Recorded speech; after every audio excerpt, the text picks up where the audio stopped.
Welcome back. We're in Physical Geography 201, Chapter 1, and we're doing the second of our videos. So we've talked about the atmosphere, we've talked about what it is made of, and we've talked about its weight.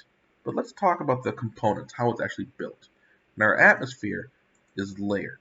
It isn't homogeneous, in other words. It isn't just one blend of gas. It varies. Now, the idea of the homosphere and the heterosphere, it's in here. I'm going to say right now, you will never hear this on any quiz or test, so just ignore it. That's why it's crossed out. What I do want you to know is that the layers of the atmosphere are defined by changing trends in temperature and altitude. So various things happen as you go up into the atmosphere. And these affect how the atmosphere works as a system, as we'll talk about later. So here's a real quick breakdown. If you start at the surface of the Earth, the first layer is called the troposphere. The second layer is the stratosphere, then the mesosphere, and the thermosphere. Now they do have other parts like the ionosphere. These are so the air pressure is so low as to not even be really something we're going to be talking about too much. But the main part we're going to be talking about are the first couple layers, the stratosphere and the troposphere. Okay. Now you also see the phrase tropopause, stratopause. That is just the term for the boundary. So the troposphere is the first layer. The boundary between the troposphere and the stratosphere is the tropopause. So it's troposphere, tropopause. Stratosphere, stratopause. Mesosphere, mesopause. So that's all that means. And you'll notice there are various lengths. This red line gives you an indication of general temperature. So what this says is as you go up from 0 to 20 miles to 40 to 60 to 80, as you go up from the surface of the Earth, the temperature begins to drop. And so that's why if you go up in an airplane or if you climb mountains, it's usually very cold.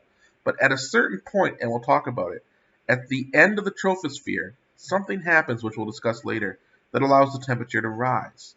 And so in the stratosphere, as you go up, the temperature actually begins to rise, whereas in the mesosphere, it begins to fall and back and forth.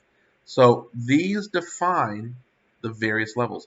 It's this switch right here, going from cold, cold, cold to warm, warm, warm, that defines the top of the troposphere. Conversely, the stratosphere. So let's start with the troposphere.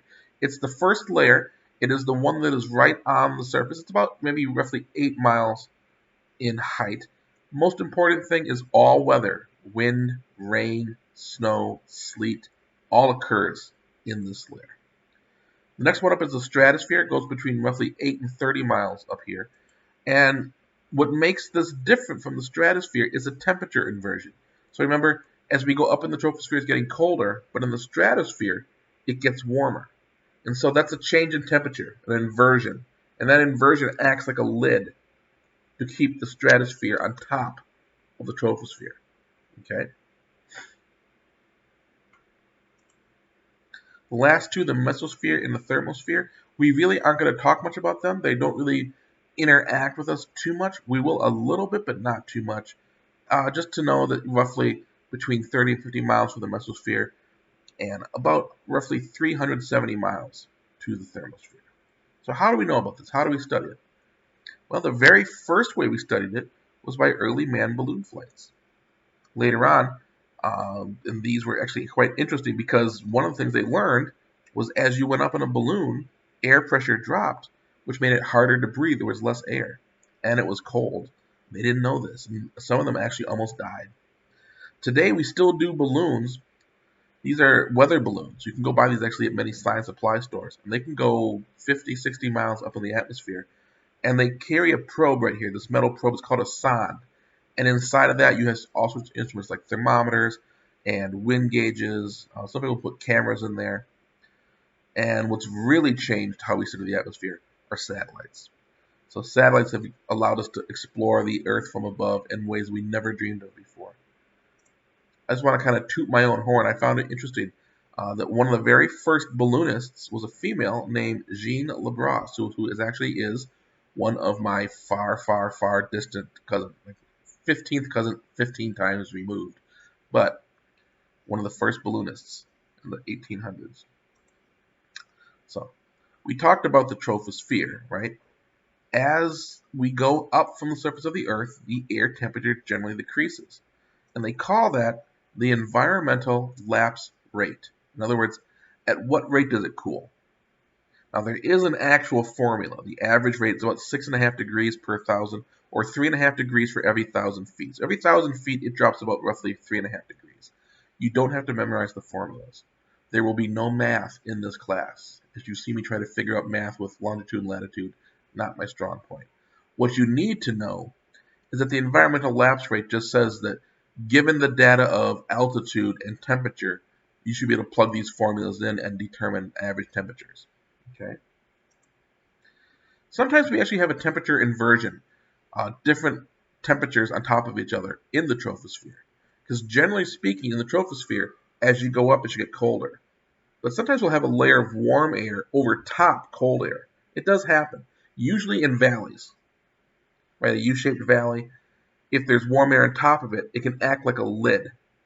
Because what happens is warm air on top of cold air, warm air wants to rise, cold air wants to sink.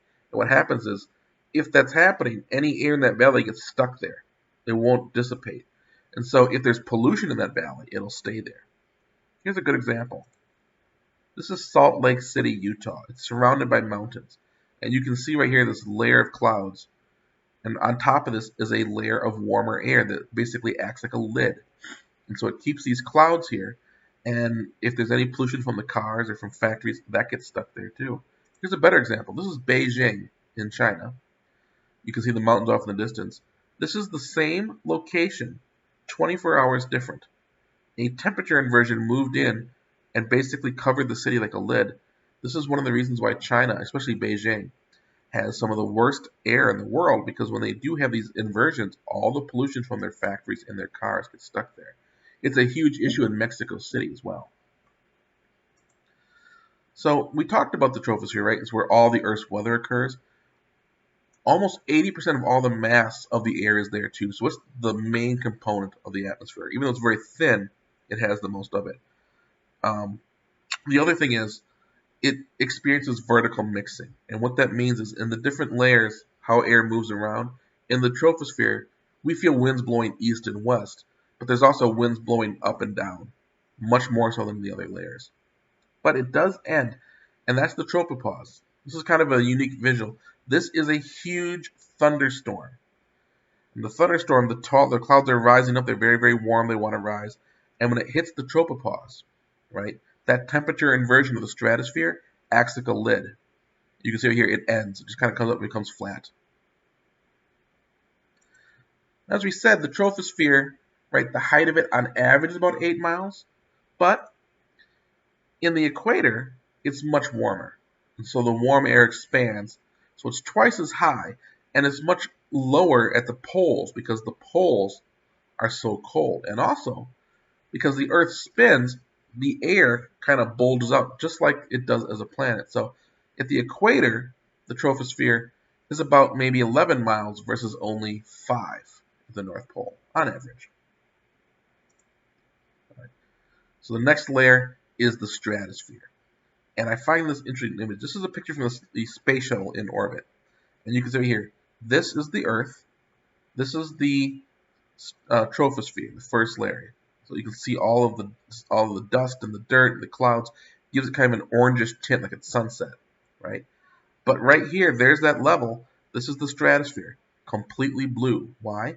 There's very little atmospheric aerosols. There's no dust. There's no dirt. There's no clouds. It's almost completely empty. And what happens is, because it is empty, it allows all the sunlight to be absorbed up here in the air. It doesn't get reflected. That's what actually makes it warmer. Let me show you what I mean. As the sun hits the stratosphere, when the sunlight goes all the way down to the Earth, aerosols in the troposphere will absorb or reflect the ultraviolet radiation in sunlight, or the heat energy. But in the stratosphere, because there is no pollution, it is completely clear, the only thing that can absorb the sunlight are the actual molecules of gas. And so they get very, very warm. And that's what actually makes the stratosphere much warmer. It's also an area where we call the ozonosphere. This is a section of the stratosphere that has a lot of ozone. Ozone is a form of oxygen that is very interesting because it works like a natural sunscreen. Ultraviolet radiation is part of sunlight. We'll talk about that in a little bit. It's heat, but it also can cause damage like sunburns. And too much ultraviolet radiation is like an X-ray, can cause cancers, can cause death. So if we had no ozone in the stratosphere, that'd be like going outside on a summer day after being inside for 6 months. You would fry and burn in a crisp. There'd probably be no life on Earth because the ultraviolet radiation is so strong. But the ozonosphere acts like a natural sunscreen. Last couple parts about the mesosphere, just some kind of trivia facts, nothing too important that we're going to cover too much, but the mesosphere is where things that are falling to the Earth, like meteors and spaceships, begin to vaporize because the atmosphere is getting thicker. The auroras, if you haven't seen the northern lights or the southern lights, we'll talk about that, they occur there. In the inversions here, temperatures in the thermosphere can be as high as 2,000 degrees Fahrenheit. What was interesting is because there's so little air pressure, you would barely feel it. There's so little air, the air itself, the molecules can be 2,000 degrees, but there's so few of them, you wouldn't feel it. It's a weird concept.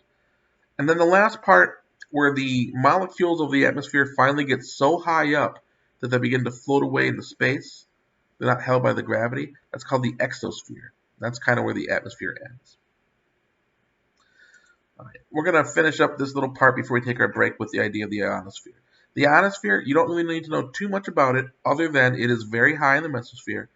It's where nitrogen and oxygen, the gases, are ionized, or basically they flare like a fire by solar energy, and they cause the auroras, the aurora borealis or the aurora australis.